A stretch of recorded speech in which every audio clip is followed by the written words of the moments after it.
तो वहां पर मौजूद बच्चों से वो मिलते हुए और ट्रेन के अंदर की तस्वीरें भी हमारे सामने आ गई हैं, जहां पर उन्होंने वहां मौजूद बच्चों से मुलाकात की, हाथ में तिरंगा लिए, चेहरे पे मुस्कान लिए, प्रधानमंत्री नरेंद्र मोदी से बातचीत करते हुए ये नन्हे बच्चे। तो पीएम का 2 दिवसीय पश्चिम बंगाल दौरा और वंदे भारत स्लीपर ट्रेन को हरी झंडी दिखाने के लिए वहां पहुंचे हैं। साफ तौर पर तस्वीरों में देख सकते हैं हम कितना उत्साह है वहां मौजूद लोगों को। बेहद उत्साह के साथ प्रधानमंत्री का स्वागत कर रहे हैं, अभिनंदन कर रहे हैं, क्योंकि ये सिर्फ एक ट्रेन नहीं है, ये नए भारत की रफ्तार है, मेक इन इंडिया है, जो आज पूरे देश में रफ्तार के साथ दौड़ रही है। वंदे भारत ये एक ऐसी ट्रेन जो देश के कोने कोने में आज प्रगति की तस्वीर बदलती भी नजर आ रही है। यकीनन पूर्वोत्तर भारत को कनेक्टिविटी के मैप में वंदे भारत एक्सप्रेस ट्रेन का अहम योगदान है और वंदे भारत स्लीपर ट्रेन को हरी झंडी दिखाने के लिए प्रधानमंत्री नरेंद्र मोदी पहुंच चुके हैं। ये पहली make in India semi high speed train है जो देश की रेलवे की पूरी तस्वीर बदल रही है। और जिस तरह से भारतीय रेलवे का पूरा ट्रांसफॉर्मेशन हमने देखा है बीते दशक में, वे बेहद उल्लेखनीय है, अभूतपूर्व है। पश्चिम बंगाल को वंदे भारत मिलना यकीनन पूर्वी भारत के कनेक्टिविटी मैप पर में एक बड़ा बदलाव है। कोलकाता जैसे सांस्कृतिक और औद्योगिक केंद्र को तेज आधुनिक रेल सेवा से जोड़ना भी विकास और विरासत का संगम साफ तौर पर दिखाता है। साथ ही प्रधानमंत्री नरेंद्र मोदी कई परियोजनाओं का शिलान्यास और शुभारंभ भी करेंगे। आज दोहरी सौगात यहां पर पश्चिम बंगाल के लोगों को, जहां खुद प्रधानमंत्री नरेंद्र मोदी पहुंचे हैं वंदे भारत स्लीपर ट्रेन को हरी झंडी दिखाने। हमारे साथ राजेश राज इस वक्त जुड़े हुए हैं। राजेश राज, जिस तरह का उत्साह वहां लोगों में है वो साफ तौर पर तस्वीरों में दिख रहा है। हाथ में तिरंगा लिए जोश के साथ प्रधानमंत्री का अभिवादन कर रहे हैं। रेलवे के लिए जो जिस तरह का रेलवे का ट्रांसफॉर्मेशन हमने देखा है उसी की एक झलक पेश करती है ये वंदे भारत स्लीपर ट्रेन। किस तरह से ये एक मील का पत्थर साबित होगी पश्चिम बंगाल की विकास गाथा में? हाँ, देखिए बिल्कुल आपने सही कहा जया कि यह जो स्लीपर वंदे भारत ट्रेन है यह मालदा स्टेशन से फर्राटा भर चुकी है। प्रधानमंत्री नरेंद्र मोदी के हरी झंडी दिखाए जाने के बाद कहीं न कहीं इस ट्रेन को एक गति मिल गई है और इस ट्रेन के भीतर डीडी न्यूज दिल्ली की टीम सफर कर रही है। मैं खुद और अपने कैमरामैन संदीप मूर्ति के साथ सफर कर रहा हूँ और यह ट्रेन जो है मालदा से माता कामाख्या की जो भूमि है गुवाहाटी, वहां तक सफर तय करेगी। और प्रधानमंत्री नरेंद्र मोदी ने जब हरी झंडी दिखाकर इसका शुभारंभ किया तो इस ट्रेन के भीतर सफर करने वाले जो लोग हैं उनके चेहरे खिल उठे और भारत माता के जय के उद्घोष के साथ कहीं न कहीं जो पूरा जो वातावरण है वो गुंजायमान हो चुका है और भारतम भारतम के नारे के साथ इस ट्रेन का परिचालन शुरू हो चुका है। असम और बंगाल की दूरी तो बिल्कुल कम हो ही जाएगी। जो ट्रेड और व्यापार करने वाले लोग हैं उनके लिए भी ये फायदेमंद होगा। अभी रेल मंत्री अश्विनी वैष्णव से मैंने इंटरव्यू किया था तो रेल मंत्री ने साफ तौर पर यह कहा कि आने वाले दिनों में देश के विभिन्न हिस्सों तक हम वंदे भारत स्लीपर ट्रेन को पहुंचाने की कोशिश करेंगे और यह ट्रेन कहीं न कहीं सपनों की उड़ान भरेगा। इस ट्रेन के परिचालन से एक तरफ जहां माता कामाख्या के दर्शन के लिए लोग गुवाहाटी आराम से पहुंच सकेंगे, वहीं कलकत्ता में गंगा में डुबकी लगाएंगे, माता काली का दर्शन करेंगे और फिर एक आजमगढ़ स्टेशन बीच में आएगा, वहां पर उतरकर लोग तारापीठ माता काली का दर्शन करने भी जा सकेंगे। तो जो पर्यटन, धार्मिक पर्यटन है उसको भी बढ़ावा मिलेगा, जो टूरिज्म है उसको भी बढ़ावा मिलेगा और जो हमारी जो व्यवस्था है, जो भारतीय रेल का जो अपना तंत्र है उस तंत्र को भी आगे बढ़ने में बहुत मदद मिलेगी। बिल्कुल राजेश राज, हम तस्वीरों में देख रहे हैं कि प्रधानमंत्री नरेंद्र मोदी ने ट्रेन के अंदर का भी जायजा लिया। साफ तौर पर यहाँ पर स्पीड भी, सुरक्षा भी और सुविधाएं भी। यकीनन पश्चिम बंगाल को सिर्फ एक ट्रेन नहीं मिल रही बल्कि विकास की पटरी पर भी दौड़ने का एक अवसर मिला है। हाँ बिल्कुल, आपने सही कहा कि सिर्फ पश्चिम बंगाल और असम नहीं, यह देश के लिए एक युगांतकारी परिवर्तन का संदेश लेकर वंदे भारत ट्रेन आया है।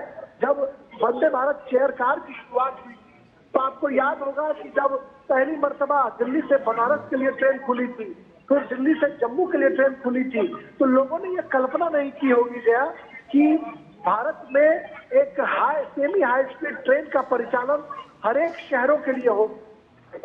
ये उम्मीद की थी भारत सरकार ने कि हम 100 से ज्यादा वंदे भारत ट्रेनों का परिचालन शुरू करेंगे। आज एक इत्मीनान के तौर पर हम कह सकते हैं कि नॉर्थ के जो इलाके हैं वह भी जुड़ चुके हैं, और जो आपका नॉर्थ ईस्ट के जो सबसे सुदूर इलाके हैं मिजोरम की राजधानी आज रेल पटरियों से जुड़ चुकी है और वहां से राजधानी ट्रेन का परिचालन शुरू हो चुका है। और आज रेल मंत्री ने कहा कि इसका भी हम जो प्रसार है वो करेंगे और व्यापक रूप से इस ट्रेन को हम आगे बढ़ाने की कोशिश करेंगे। देश विभिन्न हिस्सों में आएंगे तो भारतीय रेल के जो जांबाज सिपाही हैं उनकी मेहनत रंग ला रही है और उनके इंजीनियरों के सफल करिश्माई व्यक्तित्व की वजह से यह जो ट्रेन है, यह ट्रेन अपने गंतव्य के लिए खुल चुकी है।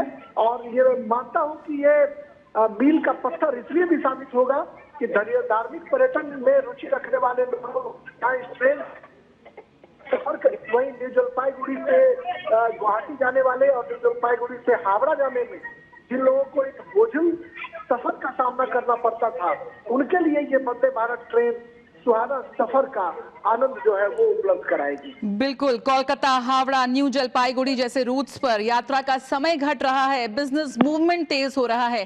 साफ तौर पर कह सकते हैं राजेश कि उत्तर बंगाल और सिलीगुड़ी कॉरिडोर को यहां पर एक नेशनल मेन स्ट्रीट से जुड़ने का एक मजबूत कनेक्शन के तौर पर ये ट्रेन साबित होने जा रही है। हाँ बिल्कुल बिल्कुल, व्यापार, पर्यटन और रोजगार को सीधा फायदा मिलेगा इससे। हाँ बिल्कुल, आपने सही कहा गया कि जिस तरीके से व्यापार, रोजगार और पर्यटन का जो एक अनोखा आनंद है वो लोग उठा सकेंगे। कल मेरी बात हो रही थी तो मालदा के जो बहुत सारे व्यवसायी हैं उन्होंने कहा कि हमें जब न्यू जलपाईगुड़ी तक की यात्रा करनी होती थी तो पूरे दिन भर का सफर करना होता था और काफी बोझिल यात्रा की वजह से हम वहां से आना जाना एक दिन में सुनिश्चित नहीं कर पाते थे। लेकिन इस ट्रेन के परिचालन से कहीं न कहीं कुछ ही घंटों में हम जहां हावड़ा पहुंच सकेंगे वहीं कुछ ही घंटों में हम न्यू जलपाईगुड़ी जा सकेंगे। 15 रेलवे स्टेशन इस दौरान आएंगे। हावड़ा से कामाख्या की बात करें तो 15 रेलवे स्टेशन इस दौरान आएंगे और इस 15 रेलवे स्टेशन के दौरान हम देख पाएंगे कि तकरीबन 12 पश्चिम होंगे और पश्चिम बंगाल जो है, पश्चिम बंगाल में 12 रेलवे स्टेशन आएंगे और इसके अलावा 3 रेलवे स्टेशन असम में आएंगे।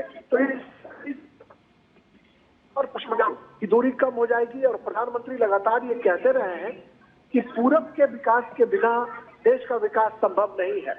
तो आज जब वंदे भारत ट्रेन का परिचालन शुरू पूरब को मजबूती मिली है, उत्तर जो पूर्वोत्तर है उसको मजबूती मिली है और एक बड़ा हम कह सकते हैं कि एक युगांतकारी परिवर्तन भारतीय रेल के इतिहास में होने जा रहा है।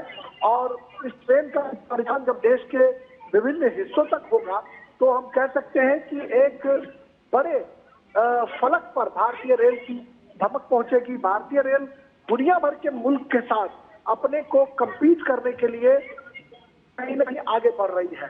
हम जानते हैं कि जो भारतीय जो कर्मी है वो लगातार अपने उद्यम से, अपनी परिश्रम से लगातार इसे आगे बढ़ा रहे हैं। भारत सरकार के रेल मंत्री फर्राटा टेक्नोलॉजी को आगे बढ़ाने की बात करते हैं। और शायद यही वजह है कि रेल मंत्री के अथक परिश्रम की वजह से भी ये संभव हो पाया है। एक एक प्रोजेक्ट की खुद से निगरानी करना रेल मंत्री की फितरत रही है, क्योंकि वो इंजीनियर रहे हैं और निश्चित तौर पर ब्यूरोक्रेट भी रहे हैं, तो उनके अनुभव का फायदा जो है वह भी भारतीय रेल को बड़े पैमाने पर मिल रहा है।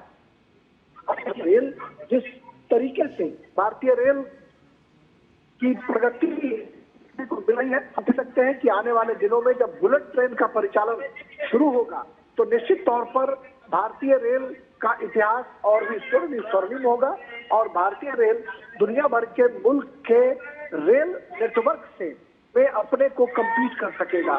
Semi high speed train Vande Bharat का परिचालन देश में शुरू हो चुका है और अब बुलेट चलाने की तैयारी जो है वो अहमदाबाद और मुंबई के बीच चल रही है। वह काम भी बेहद प्रगति पर है, जिसकी समीक्षा बीच बीच में रेल मंत्री अश्विनी वैष्णव अक्सर किया करते हैं और ये उम्मीद की जानी चाहिए कि बुलेट ट्रेन का परिचालन भी हिंदुस्तान जल्द ही शुरू कर पाएगा।